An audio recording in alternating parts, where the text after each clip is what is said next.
A Bíblia conta a história de várias mulheres, mães, rainhas, guerreiras, servas, mas uma se destaca não pelos feitos, tampouco pelo seu nome, mas pelo extraordinário encontro que teve com um judeu, recebendo toda a atenção jamais dispensada a uma mulher, principalmente uma samaritana.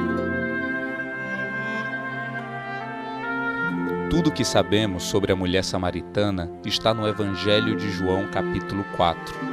O pano de fundo é a feroz rejeição do povo judeu em relação aos samaritanos, história que vem desde a época da divisão do reino, depois de Salomão, quando 2 tribos formam a nação judaica com capital em Jerusalém e as demais 10 tribos formam a nação israelense ao norte com capital em Samaria. Porém, ao ser invadida e totalmente destruída em 722 a.C., os assírios deixaram no território invadido uma mistura de israelenses com outros povos pagãos, formando uma raça rejeitada pelos judeus por não representarem a pureza racial do povo de Deus. Jesus sai da Judéia em direção à Galileia, caminho pouco utilizado pelos judeus. No caminho, ele senta à beira de um poço que ficava na cidade de Sicá, em Samaria, enquanto seus discípulos iam ao comércio comprar alimentos.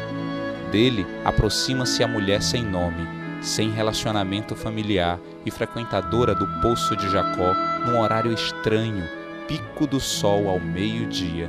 No seu currículo, muitos amantes e um homem com quem vivia, o qual também não era o seu marido. Um judeu nascido em Belém dificilmente passaria por Samaria parando num poço em Sicá, muito menos daria atenção a uma mulher que estava por ali numa hora suspeita. A sede natural propiciou um diálogo transformador entre um judeu e uma mulher samaritana. O testemunho dado por essa mulher fez com que muitos samaritanos crescem no Cristo e o aceitassem como Salvador. E com essa simples atitude de gratidão e respeito, se tornou uma mulher notável.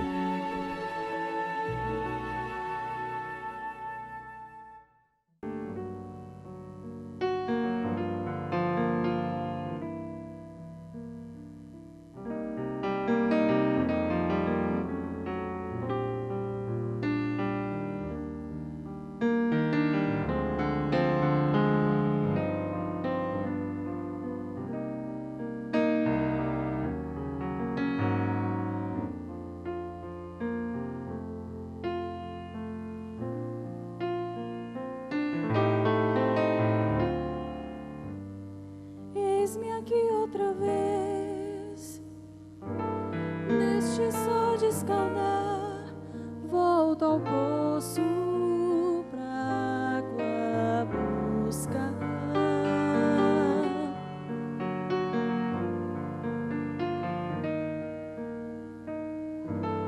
Minha vida é buscar, estou cansada de mim, até quando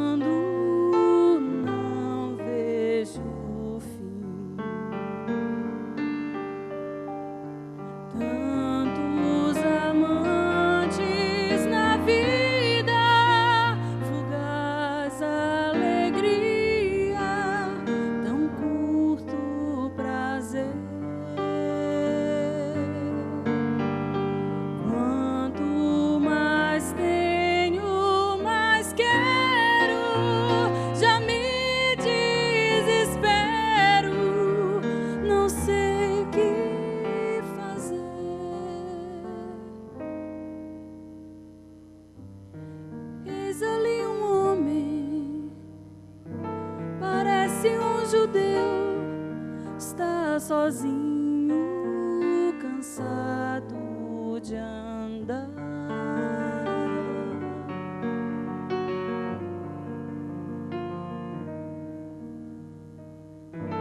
Até falou comigo, a água me pediu, acho estranho querer conversar.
Olá, uma boa tarde e noite na paz de Jesus. A Ritásia está aí, tá? Ritásia e Daniel. Estão? Vem cá vocês dois, por favor.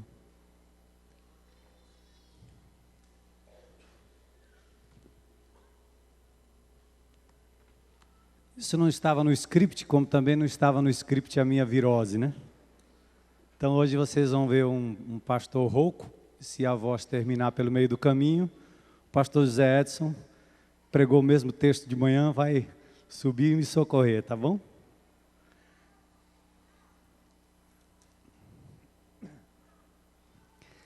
Enquanto eu me preparava para falar nesse texto, me ocorreu a ideia de irmos até a beira-mar, talvez, ou o Dragão do Mar, fazer um convite especial a algumas mulheres que ali ganham pão através dos seus corpos, ou seja, se dando a pessoas que ali transitam.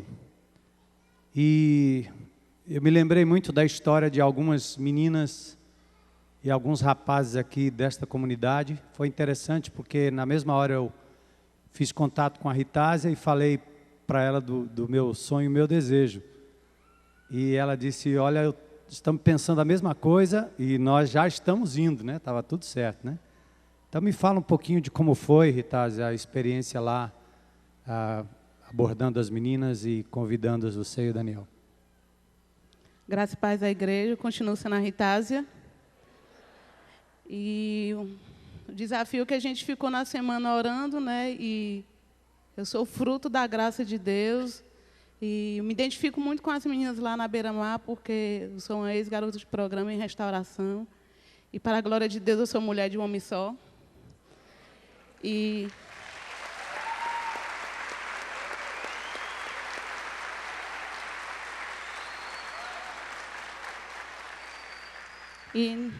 meu coração, assim, estava gemendo para ir lá falar do amor e da graça de Jesus que vem na minha vida. E aí compartilhei com meu esposo.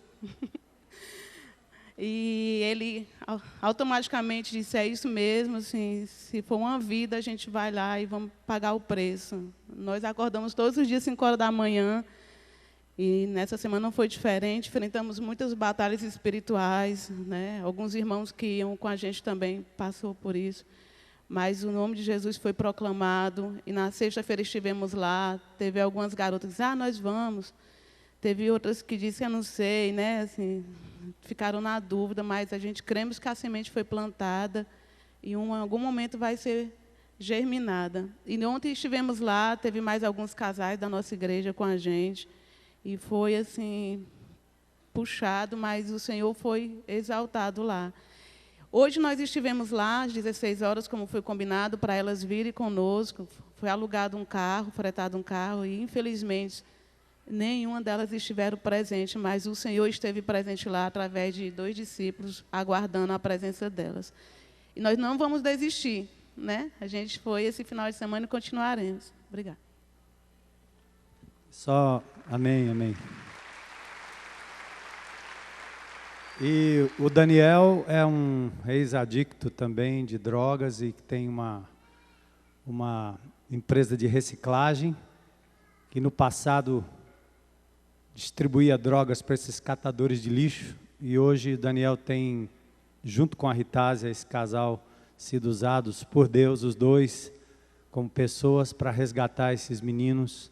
Famílias, inclusive, que andam por aí perambulando e catando lixo reciclado para trocar por droga. E agora eles têm um posto e um lugar onde eles podem receber o amor de Jesus e ganhar o dinheiro de forma honesta e orientada por um homem de Deus. Eu vou pedir para a Ritásia ler um texto, aí você poupa a minha garganta. Pode ser, Ritásia? Eu me lembro da Ritásia indo para a escola. Né, Ritásia? Deu trabalho, né? Nós adotamos a Ritásia e mais algumas outras aí, foi muito bom ver o progresso dela quando entrou na faculdade, né? Quando se formou, certo? Então você lê para mim aqui do capítulo 4 de João, versículos 1 a 18. Vamos ficar de pé para a gente fazer essa leitura?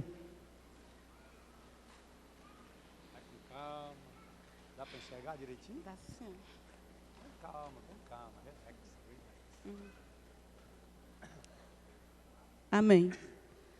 Quando, pois, o Senhor veio a saber que os fariseus tinham ouvido dizer que ele, Jesus, fazia e batizava mais discípulos do que João, se bem que Jesus mesmo não batizava, e sim os seus discípulos, deixou a Judéia, retirando-se outra vez para a Galiléia.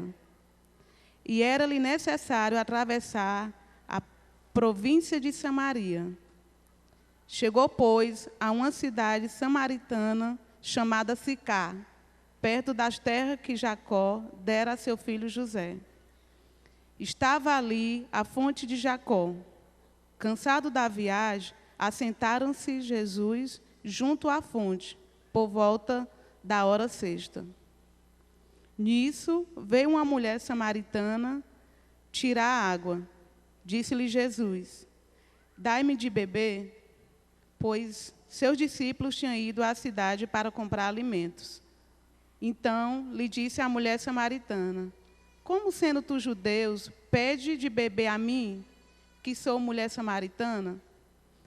Por que os judeus não se dão com os samaritanos? Replicou-lhe Jesus: reconheceras o dom de Deus, e quem é o que te pede? Dá-me de beber. Tu lhe pedirias, e ele te daria água viva. Respondeu-lhe ela: Senhor, tu não tens com que atirar, e o poço é fundo. Onde, pois, tens a água viva? És tu, porventura, maior do que Jacó, o nosso pai que nos deu o poço, do qual ele mesmo bebeu, e bem assim seus filhos e o seu gado? Afirmou-lhe Jesus: quem beber desta água tornará a ter sede. Aquele, porém, que beber da água que eu lhe der, nunca mais terá sede. Pelo contrário, a água que eu lhe der será nele uma fonte a jorrar para a vida eterna. Disse-lhe a mulher: Senhor, dai-me água para que eu não tenha mais sede, nem precise vir aqui buscá-la. Disse-lhe Jesus: vai, chama teu marido e vem cá. Ao que lhe respondeu a mulher: não tenho marido. Replicou-lhe Jesus: bem disseste, não tem marido. Porque 5 maridos já tiveste, e esse que agora tens não é teu marido. Isso disseste com verdade. Amém. Pode orar, Daniel? Pode orar? Amém. Vou pedir para o Daniel orar para a gente, tá bom? Amém. Senhor Deus, quero te agradecer, Pai, por esse dia tão puxado, Senhor, que tudo que foi dito ali, Pai, nesses 2 dias antecipados, foi para glorificar e honrar teu nome, Pai. Amém. Onde a gente tem passado, a gente tem falado, muitos têm corrido até com medo, Senhor. Mas a gente está para te servir, Senhor, caminhar contigo, e para onde tu nos mandar, Senhor, a gente vai estar lá para fazer a tua obra, Senhor. Quero te pedir bênção e graça pela essa igreja e por nossas vidas, Pai. Em nome de Jesus, amém. Até mais, né?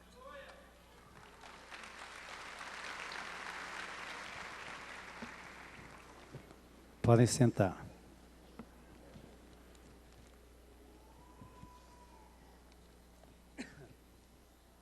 Quando eu era pequenininho, tinha um comercial que dizia: tosse, bronquite e rouquidão, tome xarope São João, né?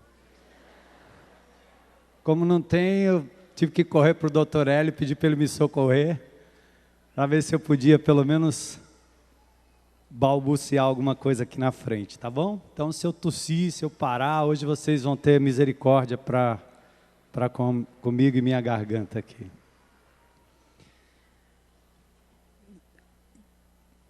Queridos, fica absolutamente claro que a nossa sociedade tem feito da mulher uma coisa mais do que uma pessoa. É a coisificação dos seres humanos. E agora, quando a gente fala de mulher, não é só mulher, homem também. Se tornaram espécies de objetos de consumo. Toda a mídia, toda a indústria alimentar, às vezes até a própria indústria farmacêutica, os governos, os políticos, fazem do ser humano simplesmente objetos dos seus testes e das suas explorações.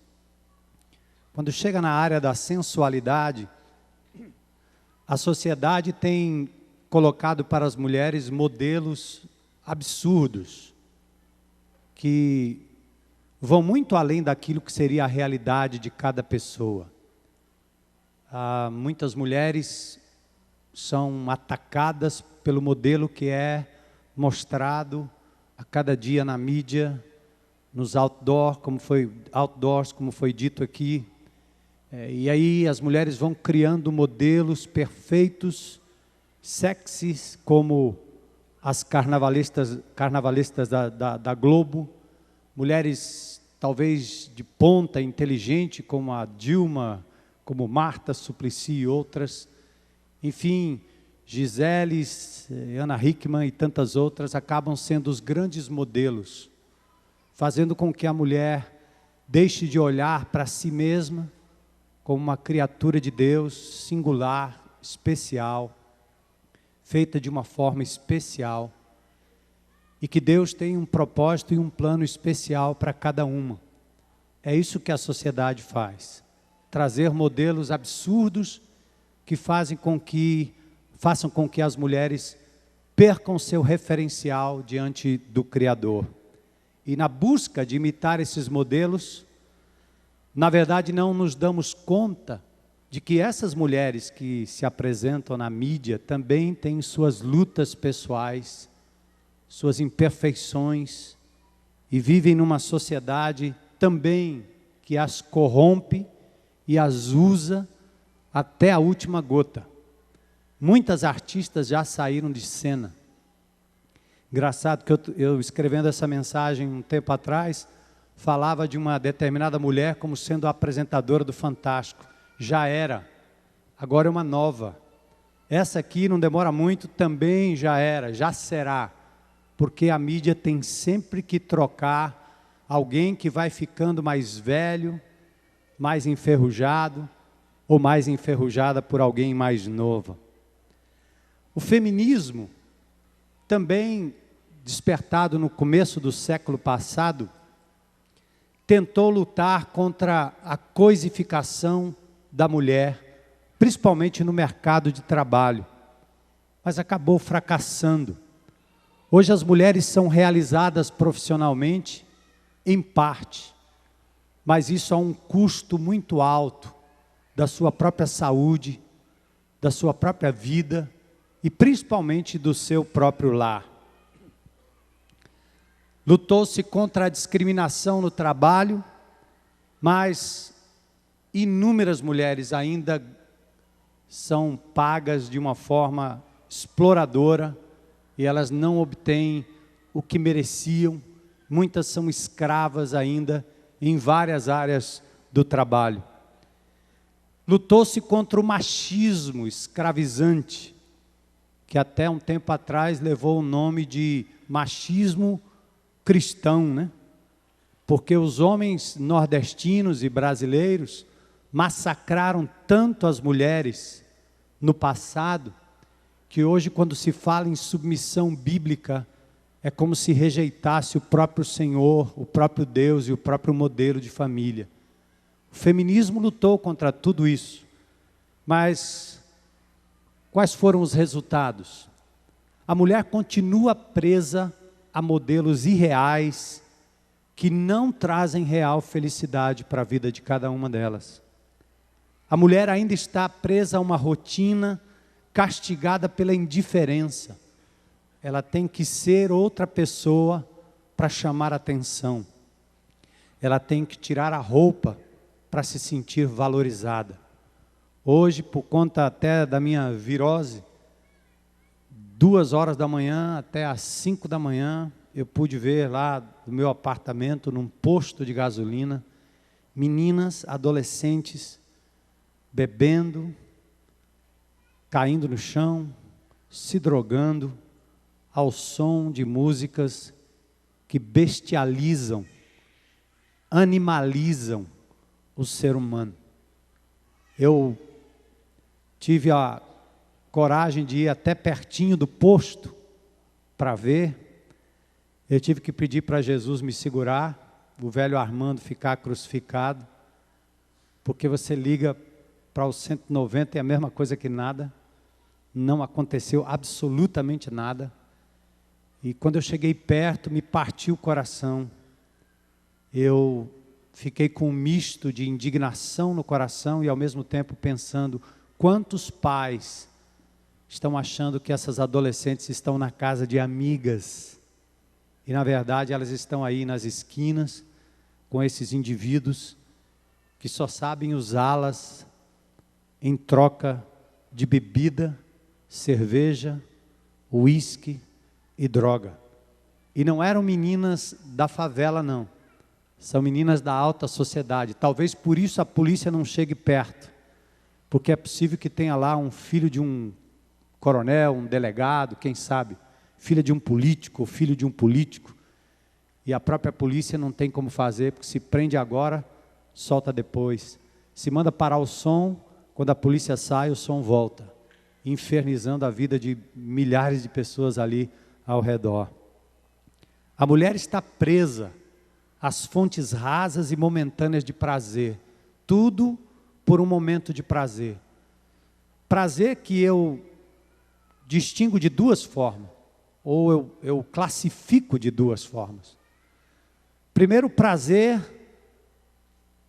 sexual, a sensualidade aflorada desde as criancinhas, com essas danças malditas do estilo na garrafa do passado e o Rebolation do presente, que ensinam crianças pequenas a dançarem com gestos insinuantes e depois perguntam por que há tanto estupro de menores, por que há tanto problema de pedofilia, por que tanto abuso dentro da própria casa?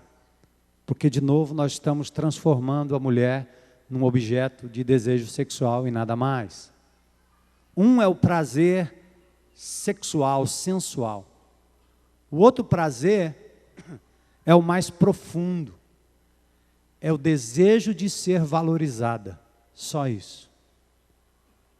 Eu tenho ideia de que, à medida que nós vamos tratando no ministério com meninas da rua, da vida, do comércio do corpo, com mulheres que se vendem por aí, nós vamos descobrindo que a maioria correu atrás, não do sexo, mas correu atrás de ser notada, amada, de atenção, de afeto, de carinho, de alguém que dissesse você é importante.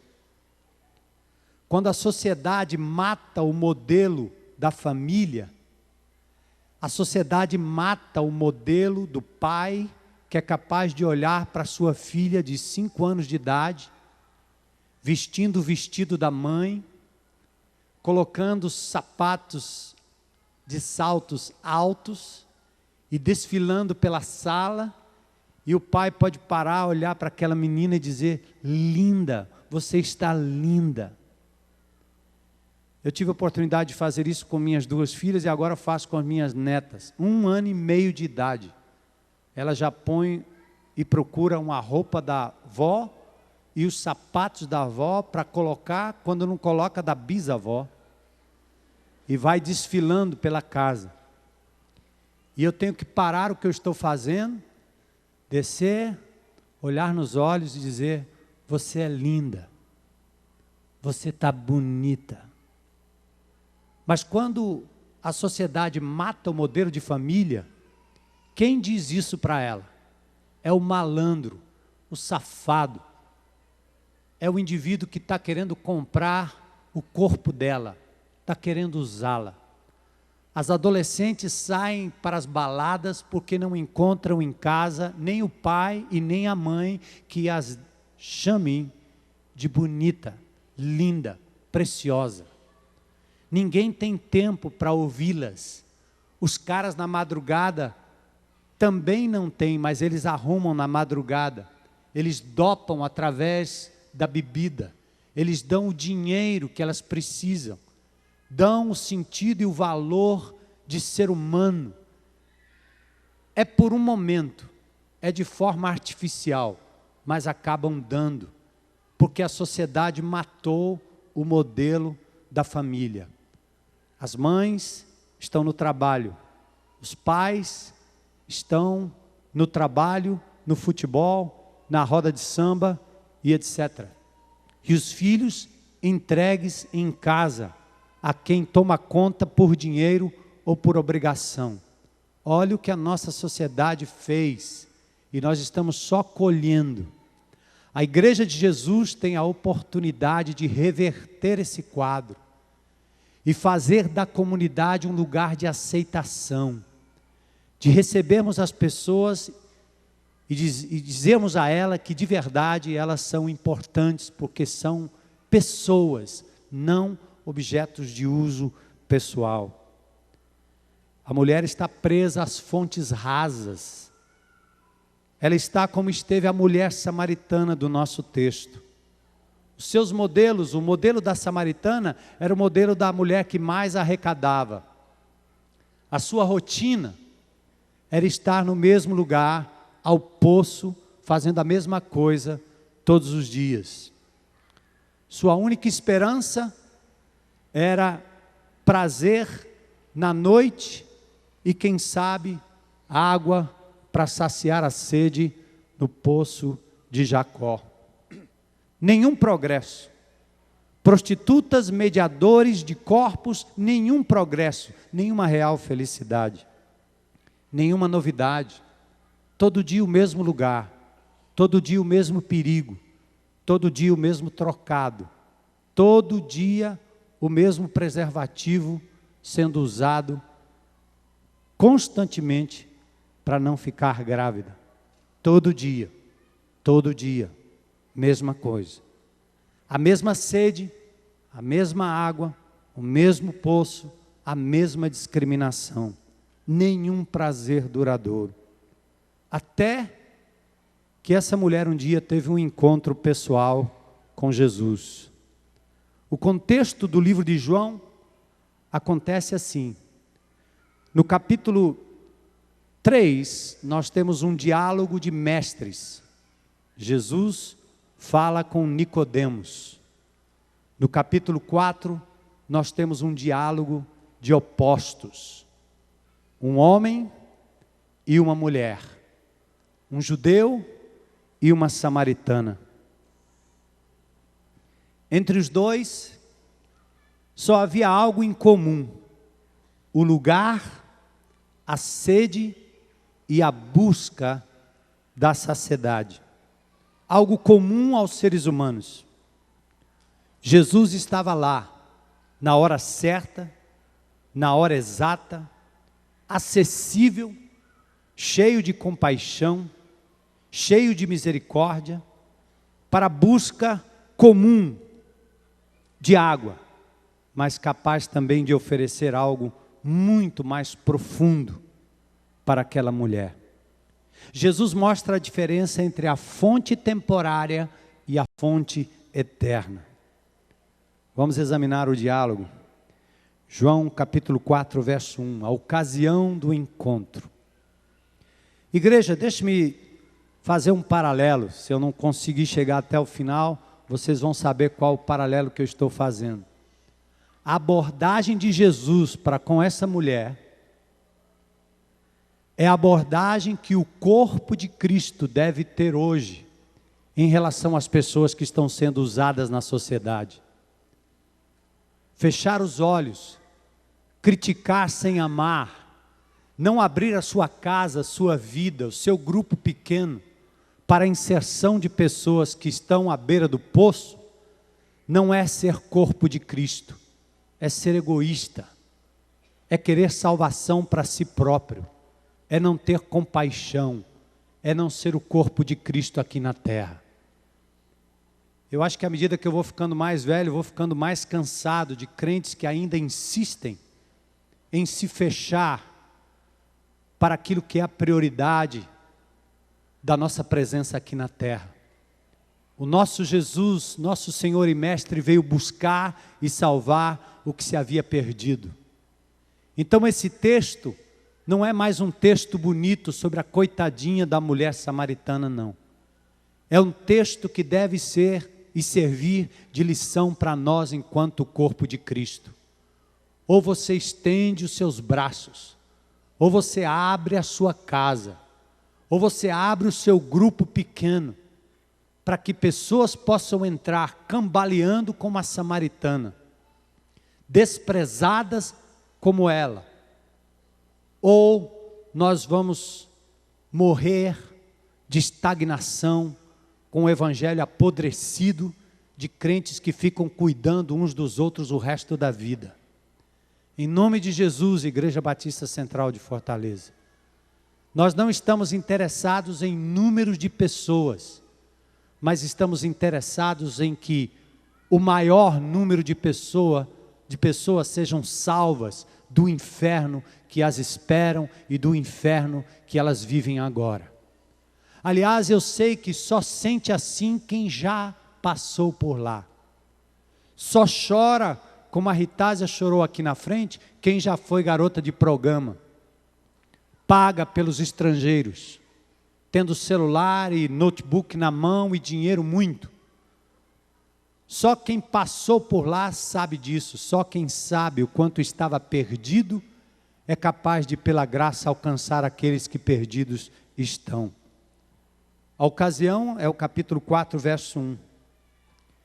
Ao saber dos comentários dos fariseus, Jesus sai da Judeia para a Galiléia, iniciando a evangelização de outros povos, outras ovelhas.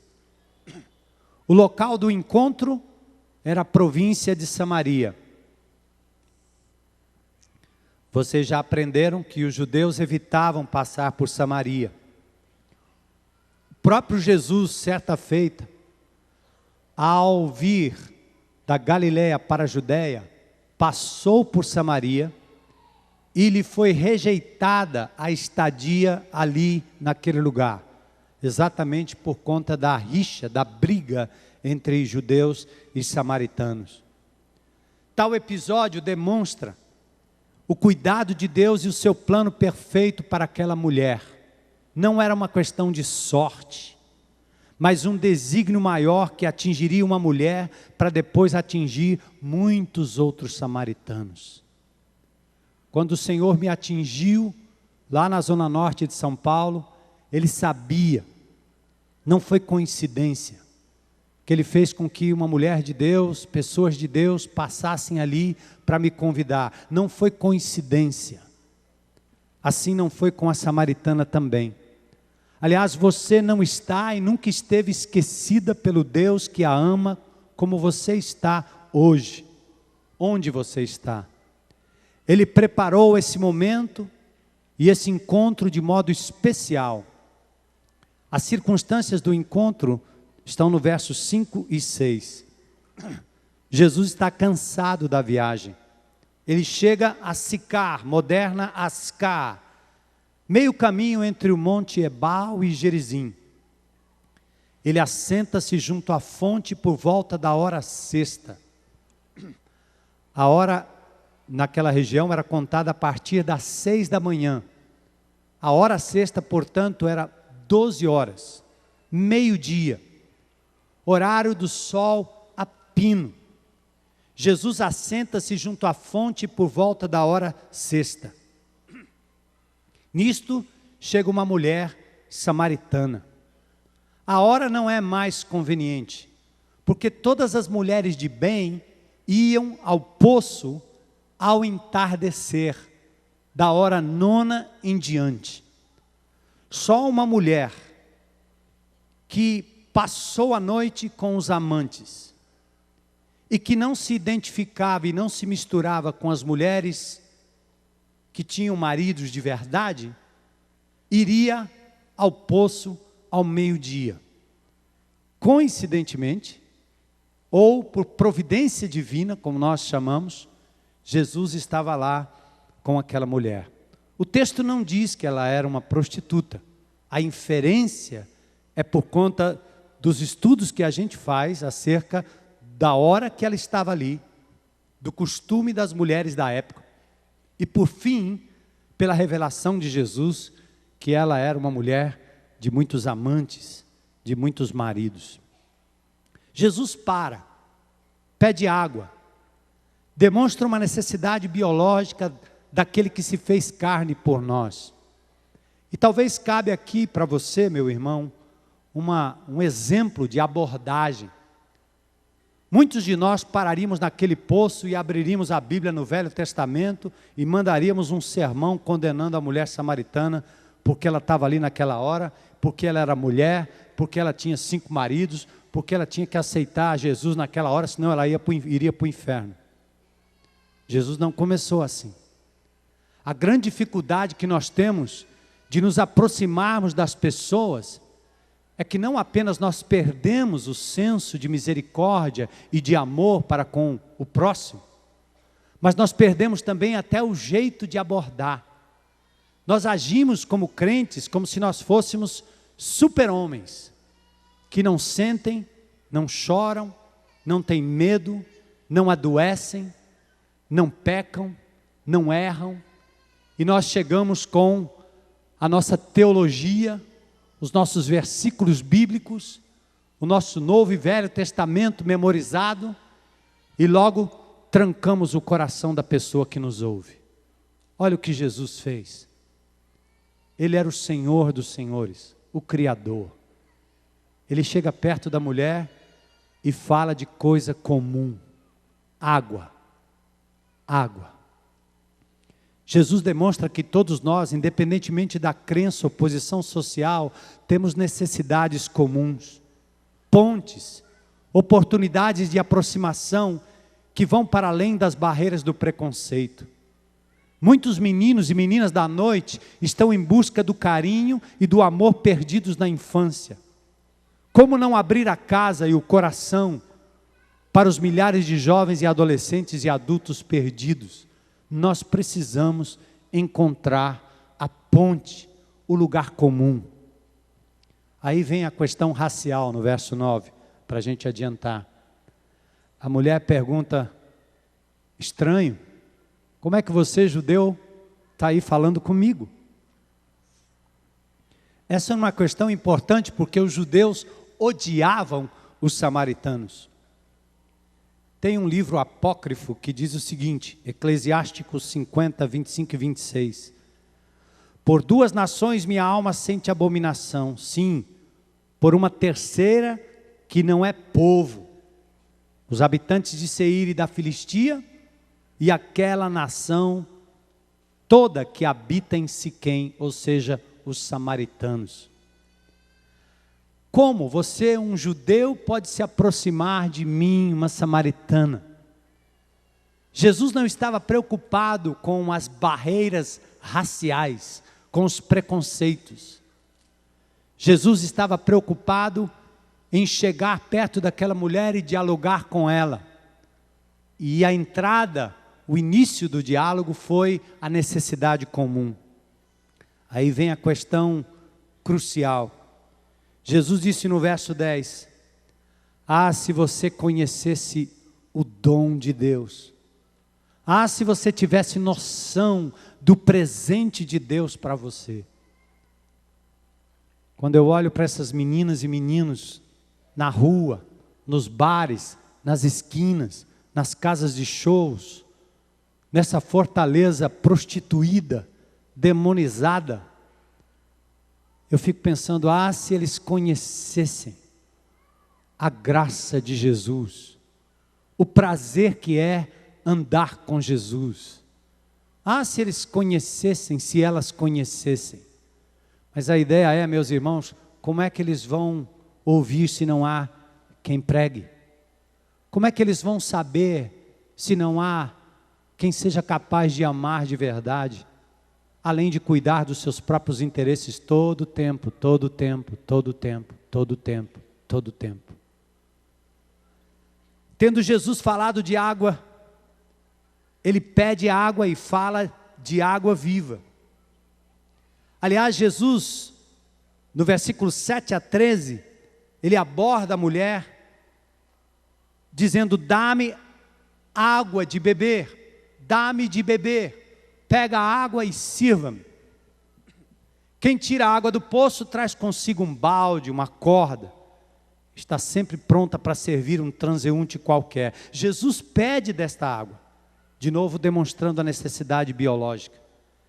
Ela acha estranho um judeu falando com ela. E Jesus então diz: se você conhecesse o presente de Deus e aquele que te pede, você não só lhe pediria, você que me pediria, mulher, e eu lhe daria água viva. Ela não entendeu nada.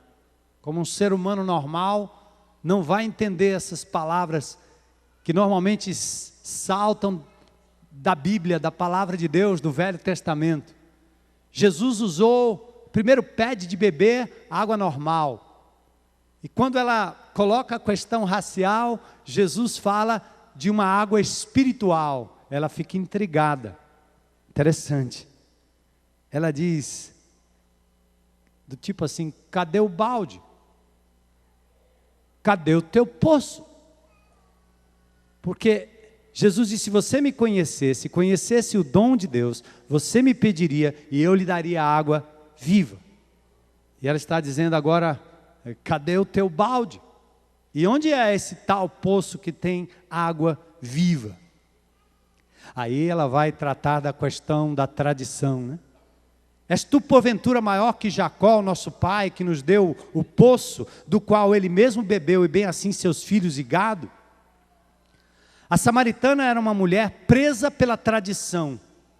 Para ela, Jesus não poderia ser maior do que Jacó, assim como não poderia ser maior que Abraão, como algumas acham que Jesus não pode ser maior que José, que Maria, que Santo Expedito, que homens, mulheres, amantes, poderosos, dinheiro e etc.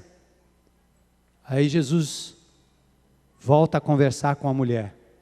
Ele diz assim: olha, quem beber desta água aí, que você está tirando todo dia, vai tornar a ter sede. Aquele, porém, que beber da água que eu lhe der, nunca mais terá sede. Que coisa tremenda. Se vocês perceberem um pouco, o texto vai continuar e lá na frente a gente fica sabendo. Jesus está falando da água H2O, mas ele também está fazendo a referência àquilo que sacia a sede de significado e de sentido para aquela mulher. É mais profundo. Olha para a sua própria vida. O que é que lhe satisfaz? O que é que sacia a tua sede? O que é que te dá prazer? O que é que te dá significado? É o olhar de um galã? É uma palavra de uma mulher que te chama para um programa? É a moça que trabalha lá na sua empresa? O que é que te faz abandonar a sua casa, sua mulher, seu marido, sua reputação, sua vida, para se entregar a alguma coisa, por um momento, e se sentir importante? Um trago. Um trago. Seja do cigarro, seja da bebida. O que Jesus está dizendo, meus queridos, é que além da água em si, ele vai aprofundar isso mais na frente. O que ele está dizendo é que esse tipo de poço, esse tipo de água, esse tipo de coisa que lhe traz um certo prazer, passa.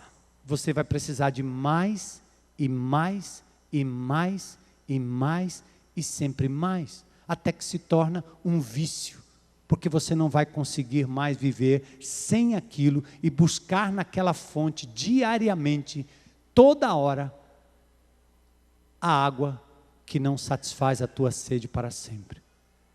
Jesus está dizendo: mulher, eu tenho uma água que, se você provar dela, você nunca mais terá sede. E essa mulher novamente olha para aquele homem e talvez diga: do que é que você está dizendo? Seu coração continua vazio. E Jesus está dizendo: perceba a sede constante que está te levando para o poço toda hora. Mais homens, mais prazeres, mais produtos químicos, mais vestuário dispendioso, mais sensualidade, mais dinheiro, mais busca por aceitação, mais trabalho, mais lazer, mais. No verso 14, Jesus diz: aquele, porém, que beber da água que eu lhe der, nunca mais terá sede. Pelo contrário, a água que eu lhe der, será nele uma fonte a jorrar para a vida eterna. Em contraste com o verso 13, Jesus fala de água viva, aquela que resolve definitivamente o problema da sede humana. O salmista diz: a minha alma tem sede de ti, ó Deus. O homem foi feito pelo Criador para depender dele e ser saciado pela presença dele.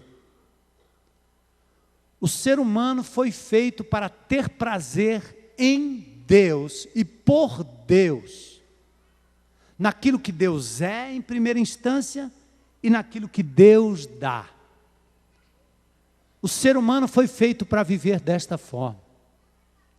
Mas quando ele risca Deus da história e decide viver como se ele fosse o centro de todas as coisas, ele passa a beber de poços com águas rotas, que não saciam a sede.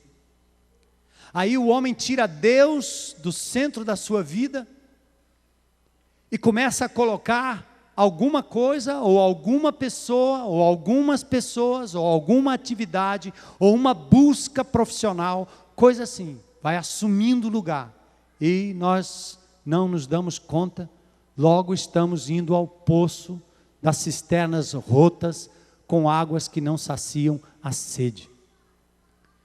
Jesus estava dizendo isso e mostrando isso àquela mulher.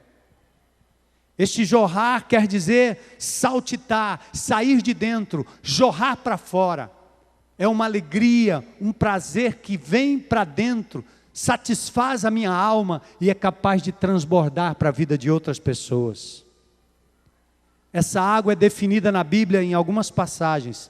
Deixe-me ler aqui Jeremias 2,13, que diz assim: 2 males cometeu o meu povo. A mim me deixaram o manancial de águas vivas e cavaram cisternas rotas que não retêm as águas. Jeremias 17,13 diz: ah, Senhor, esperança de Israel, todos aqueles que te deixam serão envergonhados, o nome dos que se apartam de mim serão escritos no chão, porque abandonaram o Senhor, fonte das águas vivas. Deuteronômio 8,7 diz: porque o Senhor teu Deus te faz entrar numa boa terra, terra de ribeiros de águas, de fontes, de mananciais profundos. Isso falando à nação de Israel. Mas Deus é a nossa fonte única de prazer perene e constante. Eis a água, eis a fonte, o Senhor Jesus, rocha, tesouro, abrigo, alegria, canto, viver, morrer, razão para viver. Paulo dizia que estar em Cristo é ter tudo, é perder tudo para ter aquilo que é de melhor ou que há de melhor. Eu fico às vezes pensando no meu coração, quantos crentes em Cristo Jesus, sentados aqui hoje, tiveram um momento na sua vida em que estavam completamente sequiosos, ou sequiosos, vazios, sede total, sendo saciado por tantas coisas rotas e podres e ruins, que você precisa de novo.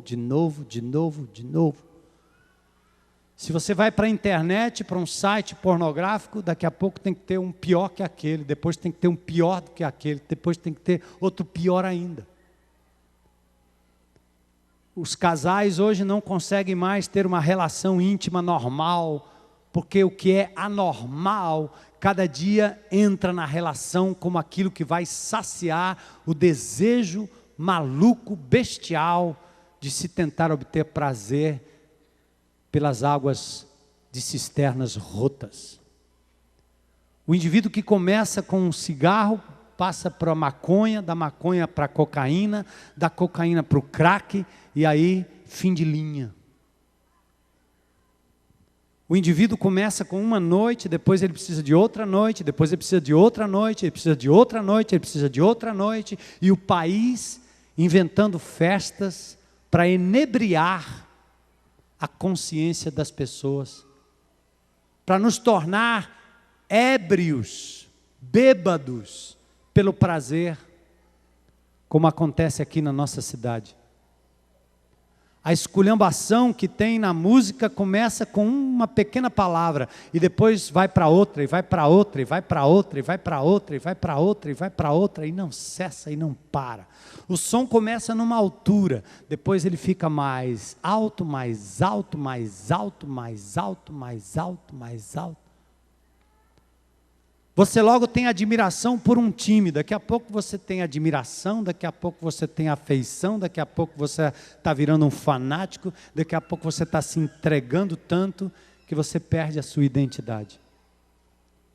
Queridos, Jesus um dia nos resgatou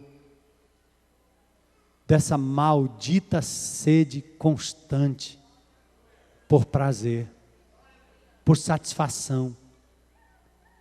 Muitos de nós aqui estávamos vivendo em busca de uma palavra de aceitação de A, de B e de C. Você ri porque se não ri ninguém te aceita. Você faz determinadas coisas e tenta ser engraçado, porque se você não for engraçado, ninguém lhe aceita. Você vai para uma roda de amigos e se você não tomar uma, duas, três, ninguém lhe aceita. Então você continua fazendo a mesma coisa constantemente, numa intensidade cada vez maior, na tentativa de saciar a sua sede de prazer, lembra lá no início? E de significado. De prazer e de significado. Um dia, no fundo do poço, a vida arrebentada, nós conhecemos Jesus como essa mulher à beira do poço de Jacó. E ele disse: Armando, eu tenho algo melhor do que isso aí. Essa água, você vai ter sede de novo. Ele fez isso com você, ele fez isso com você. Vocês estão lembrados? Do dia em que Jesus entrou na vida de vocês? A pergunta talvez seja, antes de nós partirmos para os passos finais aí, como é que você pode, de fato, dar o passo para obter essa água? Para quem nunca fez isso, é falar aos crentes em Cristo Jesus aqui hoje à noite, por que é que nós voltamos de novo a beber da água rota e podre? Por que que nós nos esquecemos tão facilmente de que o nosso prazer maior está nele?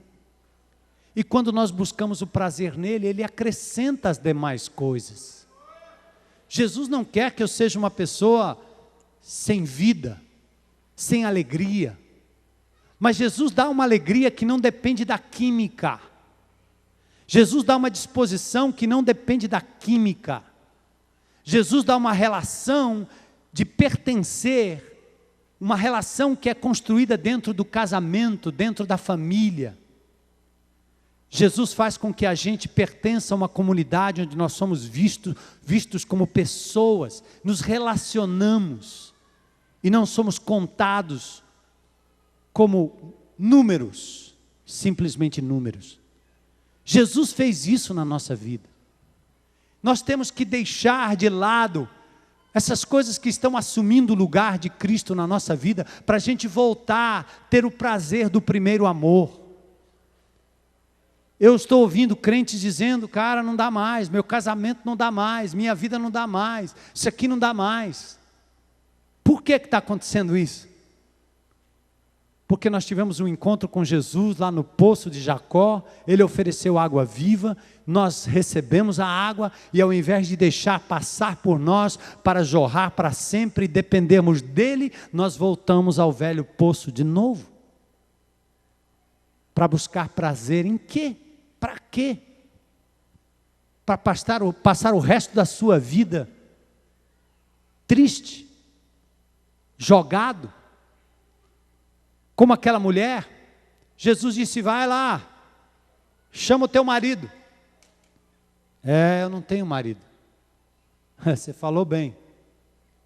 Você já teve 5 e o que você tem agora não é seu, são seus amantes. Como é, meu amado, como é, minha amada, que nós não vamos nos agarrar à nossa família, viver fidelidade, voltar para casa, amar a mulher que o Senhor nos deu, o homem que o Senhor nos deu. Como é que nós não vamos construir lares onde os pequeninos possam receber significado, elogios, olho no olho? Isso é bíblico. Quando nós deixamos esse modelo para seguir o que a sociedade está pedindo, que as mulheres sejam embrutecidas e que os homens sejam inebriados pela bebida lá fora, nós vamos voltar para cisternas rotas e sofrer como os incrédulos lá fora. Mas eu queria deixar uma palavra para talvez aqueles que estão aqui hoje à noite, estão perguntando como é que eu posso saciar a minha sede hoje. No Apocalipse 22:17 diz: o Espírito e a noiva dizem: vem. Aquele que ouve, diga: vem. Aquele que tem sede, venha. E quem quiser, receba de graça a água da vida. O que Jesus tem para oferecer não custa nada. Você não precisa pagar. Você só precisa se render a Ele e reconhecer que Ele é capaz, como Deus maravilhoso, eterno, Salvador, de entrar na tua vida e lhe dar plena satisfação. Conheça o dom de Deus. Primeiro ponto, primeiro passo. Se conheceras o dom de Deus, esse dom de Deus é Jesus que se aproxima de você para amar, para curar, para ajudar, para salvar, para resgatar. Receba, conheça o dom de Deus. O segundo passo, reconheça que Jesus Cristo é o Verbo, Criador, Cordeiro, Mestre, Filho de Deus, o profeta, o provedor, o Salvador, o Emanuel, o Deus forte, o Príncipe da paz. Reconheça, só Jesus. A terceira coisa, admita o seu fracasso, admita o seu vício, dê nome ao seu pecado. Jesus, que conhece o coração do homem, declara-se conhecedor da situação pecaminosa da samaritana. Ela tenta eliminar a exposição do seu pecado com uma breve resposta: não tenho marido. Vai chamar teu marido. Ela diz: não tenho marido. Ela não confessa. Ela simplesmente fala a verdade, mas esconde por trás de si o problema, o vício, a dependência. Jesus abriu a vida daquela mulher e mostra que ela teve 5 maridos e estava vivendo com um homem que não era o seu marido. E ela mais tarde diz para os samaritanos: ele é aquele que disse tudo que eu estava vivendo e fazendo. Queridos, como é que está hoje à noite o seu coração? Por quem você se sente atraído a ponto de admitir e vender o seu corpo, trocar a sua família, trocar o aconchego do seu lar, trocar a atenção daquelas pessoas que vão lhe amar até que a morte os separe? Como é que está seu coração hoje? Por quem você se sente atraído, ou por que você se sente atraído? Jesus está dizendo: Você já teve 5. E o que você tem agora não é seu. Ele abre e revela. Jesus sabe onde você anda, com quem você anda falando, os sites que você anda entrando, as literaturas que você anda lendo, as pessoas com quem você tem estado, os olhares que você tem trocado, as loucuras que você tem pensado. Jesus sabe de tudo. Primeiro, conheça o dom de Deus. É de graça, é para você. Segundo, reconheça que Jesus é este capaz de lhe dar prazer para sempre. Terceiro, admita o seu pecado. Dê nome ao seu pecado. O Celebrando a Restauração tem esse mote de dizer: limpo por tantos dias e tantos meses do pecado, da procrastinação, da ira, da sensualidade, da malícia, da dependência, da usura, do vício, da droga, da mentira, do orgulho. Dê nome aos seus pecados. Abra a boca, faça um inventário, compartilhe com as pessoas do seu grupo pequeno, mas dê nome aos seus pecados, confesse.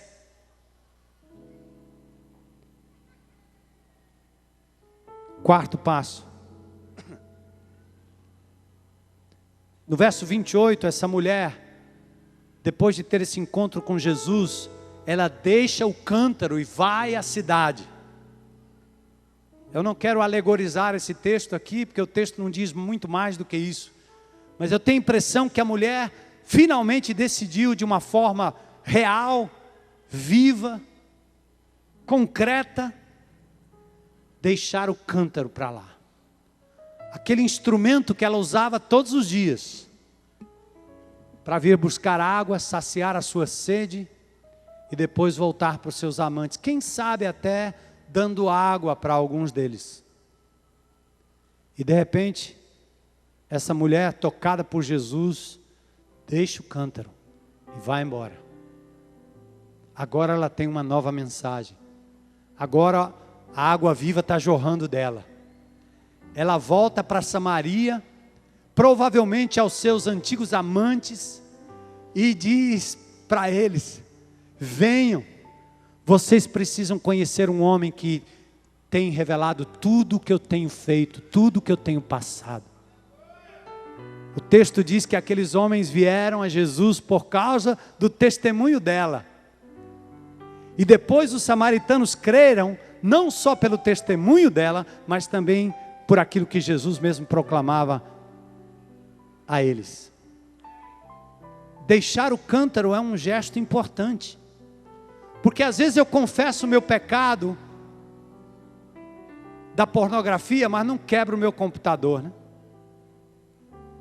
Eu não elimino os sites, eu não faço uma limpeza, eu não me desfaço daquilo que é objeto de tentação na minha vida. Eu continuo passando no mesmo lugar, usando a mesma coisa, usando a mesma roupa, o mesmo vestido.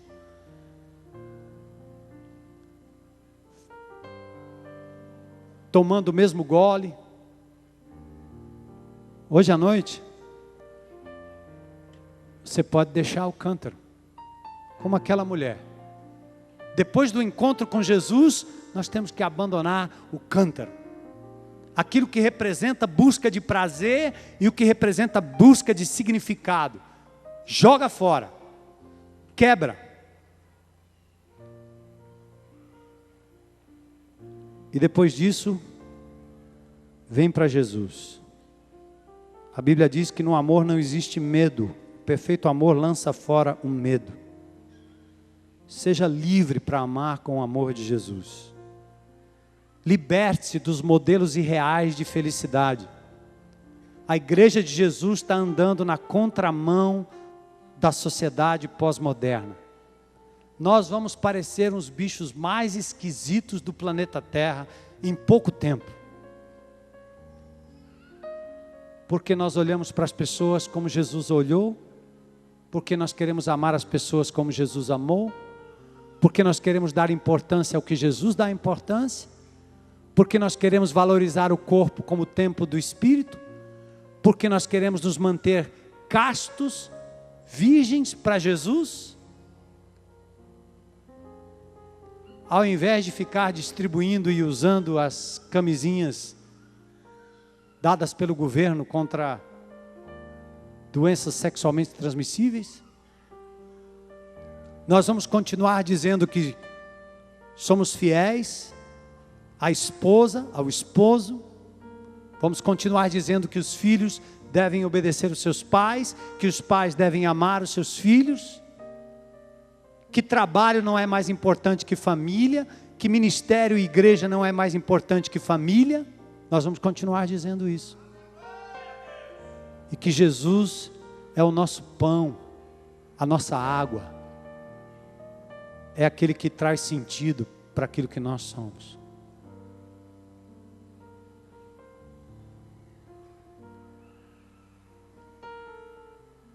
Dá pena, irmãos,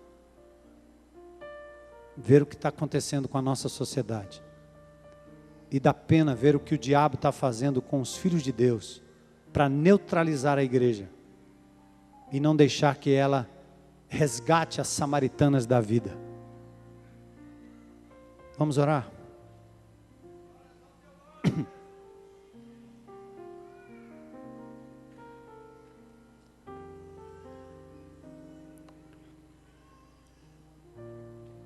Senhor, hoje à noite, nós nos colocamos aqui ao lado do poço, e junto àquela mulher, sentindo as mesmas necessidades que ela, busca de prazer, de sustento, busca de significado. Trouxemos conosco hoje à noite, Senhor, os nossos cântaros, cheios de planos, projetos, filhos, casa, trabalho, empreendimentos, lazer, cheios, Senhor. E hoje, em nome de Jesus, ajuda o teu povo, Senhor, a esvaziar o cântaro, a deixar o cântaro de lado, para beber da água viva, tão somente da água viva, e sentir o prazer de ver o Espírito de Deus jorrando através de nós, vida, significado, amor, misericórdia, graça, paz, longanimidade, bondade, justiça, prazer naquilo que o Senhor tem prazer. Faz isso, Senhor.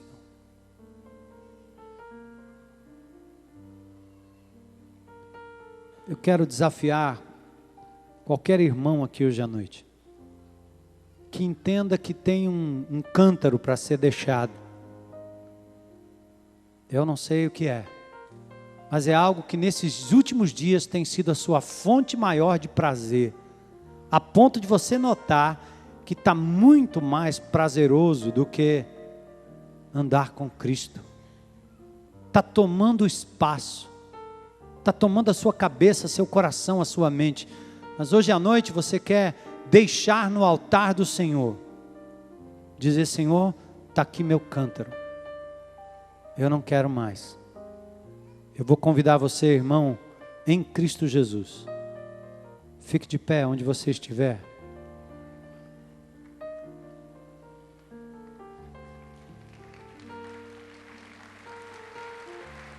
Pronto, vamos deixar no silêncio. Irmãos em Cristo Jesus, eu estou falando agora com vocês que são crentes em Jesus. Talvez hoje seja uma noite de decisão, em que a gente derrota aquilo que o diabo jogou para dentro do nosso cântaro.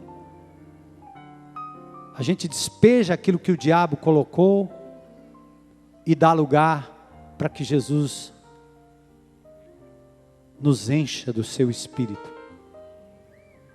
Cântaros, coisas que estão tomando o lugar de Deus na sua vida, que estão lhe dando muito prazer, mas é passageiro demais, é fútil, você sabe disso.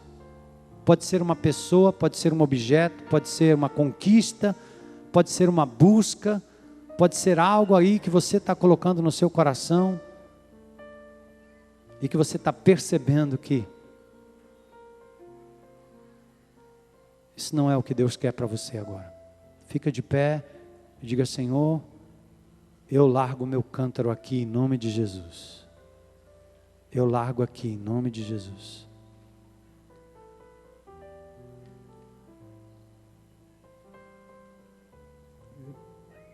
Você não está fazendo isso para mim, você está fazendo para o Senhor. Ele sabe o que é.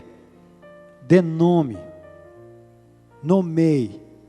Diga para Ele em oração: é isto, Senhor, que eu estou deixando. É isto, é este pecado. É esta coisa. Podem sentar, podem sentar. E agora eu quero perguntar se tem alguém aqui hoje à noite que nunca fez uma decisão por Jesus e hoje está se vendo no poço com uma mulher samaritana e está reconhecendo que Jesus é aquele capaz de saciar a sua sede para sempre, de prazer e de significado. Tem alguém aqui nesse lugar hoje à noite que está dizendo: hoje eu entrego a minha vida a Jesus, também eu largo o meu cântaro para receber Jesus como meu Senhor e Salvador. Tem alguém aqui? Levanta a mão, Deus te abençoe. Fica de pé. Valeu. Valeu. Valeu. Valeu. Muito bom, Deus te abençoe. Fica de pé, pode ficar, coragem. Deus te abençoe, cara. Deus te abençoe. Deus te abençoe. Deus te abençoe, querido. Deus te abençoe. Aleluia, Deus te abençoe. Jesus, eu quero experimentar o teu maior prazer, Senhor. Tem mais alguém aqui hoje à noite? Coragem, louvado seja Deus. Olha aí. Levanta, cara, levanta, levanta. Irmãos, abracem essas pessoas. Tem mais alguém hoje à noite? Senhor, eu não quero mais, eu estou deixando aqui hoje à noite. Eu estou deixando aqui, nesse lugar. Glórias ao teu nome. Lá atrás, louvado seja Deus. Louvado seja Deus. Você vai experimentar a partir desta noite água viva que vem do Senhor. Vem do Senhor. Senhor, eu quero te pedir nesta noite, em nome de Jesus, que estas vidas esvaziadas na tua presença, de tudo aquilo, Senhor, que significou águas rotas, podres, que a sociedade impôs, que elas, Senhor, sejam hoje restauradas, Senhor, pelo teu amor. O Senhor as ama, o Senhor as preza como pessoas, o Senhor deu a elas vida eterna, e é nesta vida, Senhor, que nós queremos caminhar para a glória do teu nome. Limpa, Senhor, o corpo, a mente suja, o corpo sujo, seja o que for, limpa hoje à noite, Senhor, em nome de Jesus. Faz uma faxina com o poder do teu sangue, que elas não tenham mais gosto, Senhor, por aquilo que tinham gosto anteriormente. Eu peço que os anjos, os demônios, Senhor, dos vícios sejam amarrados em nome de Jesus, para que o poder do Senhor prevaleça sobre a vida dessas pessoas, Senhor. Glórias ao teu nome, e que eles experimentem a tua presença de forma plena, Senhor, de forma abençoadora nesta semana e para os dias que hão de vir, pois nós te pedimos isso em nome de Jesus. Amém. Amém.